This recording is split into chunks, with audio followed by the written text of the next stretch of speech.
এক বনে এক কচ্ছপ এবং খরগোশের মধ্যে বেজায় ভালো বন্ধুত্ব ছিল। একদিন কচ্ছপ তার বন্ধু খরগোশকে দৌড় প্রতিযোগিতার আমন্ত্রণ জানালো।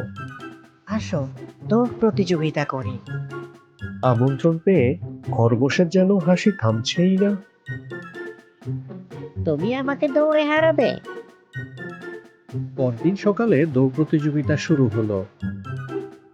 বনের সব পশুরা সেই প্রতিযোগিতা দেখতে চলে এলো। দৌড় শুরু হওয়া মাত্রই খরগোশটি এক দৌড়ে বনের মধ্যে হারিয়ে গেল। আর এদিকে কচ্ছপটি খুব ধীরে ধীরে তার দৌড় শুরু করলো। দৌড়াতে দৌড়াতে তো হাঁপিয়ে গেলাম। ওই কচ্ছপকে তো দেখতে পাচ্ছি না। যাই হোক, একটু ঘুমিয়ে নিই, ওর আসতে অনেক দেরি আছে।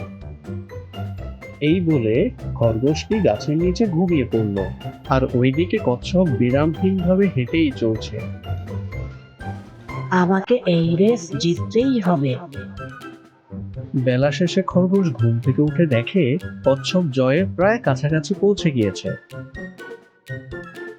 বেচারা খরগোশ শেষমেশ প্রাণপণে দৌড়েও কচ্ছপকে হারাতে পারল না।